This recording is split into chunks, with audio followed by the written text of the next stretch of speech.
लेकिन आसिम ला में सिर्फ और सिर्फ एक ही फायदा एक ही बंदे को पहुंच रहा है, पाकिस्तान का कोई फायदा नहीं। हुकूमत में आना, ये 10-10 साल के लिए एक्सटेंशन लेना, ये सब हमें समझ आ रहा है मैडम स्पीकर साहिबा। हमें ये से ऐसी सियासत नहीं आती जिसमें बूट पॉलिश करके ऐवान को और इख्तिदार में आए। मीडिया वही दिखा रहा है जो बादशाह सलामत चाह रहा है। पार्लियामेंट सिर्फ और सिर्फ बूट पॉलिश करने के अलावा और कुछ कर रहा ही नहीं है।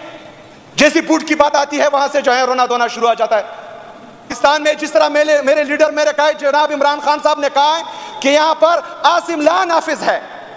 पाकिस्तान तहरीक इंसाफ की आज की हुकूमत, इमरान खान के ये सिपाही आज भी कहते हैं कि ऑपरेशन नामंजूर, ड्रोन अटैक नामंजूर, मादनियात पर कब्जा नामंजूर।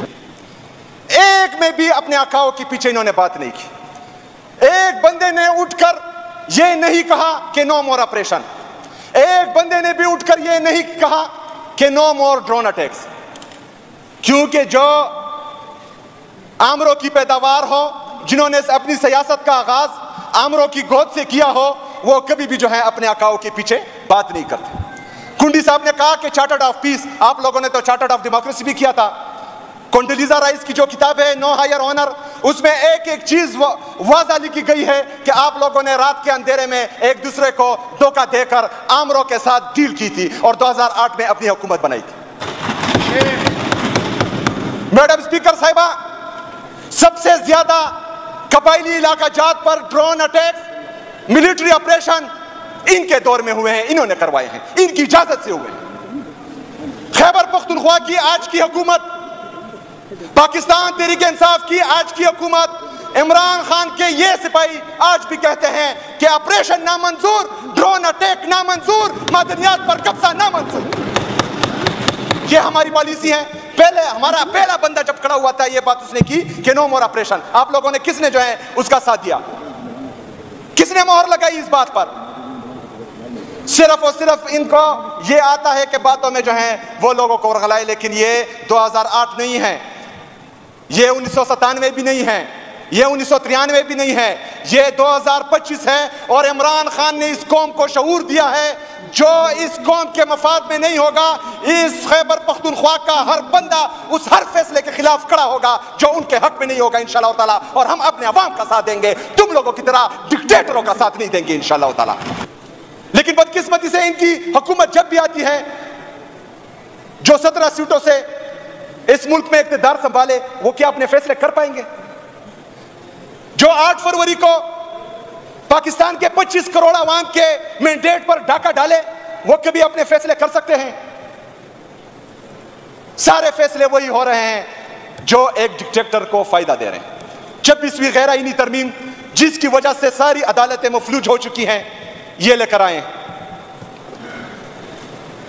मैडम स्पीकर साहिबा, ये सारा गेम जो फाटा में या मर्ज अजला में अभी हो रहा है और खैबर पख्तूनख्वा में हम देख रहे हैं कि आएगा इसका इंपैक्ट, ये सब चीजें जो हैं सिर्फ और सिर्फ 27वीं आईनी तरमीम के लिए हो रही हैं, जिससे एक खास बंदे को बादशाहत की तरफ जो है वो लेके जाया जा रहा है। पाकिस्तान में जिस तरह मेरे लीडर मेरे कहा जनाब इमरान खान साहब ने कहा है कि यहां पर आसिम ला नाफिज है। वो क्यों कह रहा है? क्योंकि मार्शल लॉ में कभी ना कभी इस तरह होता है, मार्शल लॉ में कभी ना कभी इस तरह होता है कि पाकिस्तान का थोड़ा बहुत फायदा हो जाता है। लेकिन आसिम लॉ में सिर्फ और सिर्फ एक ही फायदा एक ही बंदे को पहुंच रहा है, पाकिस्तान का कोई फायदा नहीं। इसमें इस लॉ में सिर्फ नुकसान एक ही बंदे का हो रहा है, जो कैदी नंबर 804 है और अडियाला जेल में बैठा हुआ है। आसिम नवाज जरदारी गठजोड़, आसिम नवाज जरदारी गठजोड़ चल रहा है, सिर्फ जो है एक बंदे को तकवीयत देने के लिए और उसके फायदे के लिए किया जा रहा है।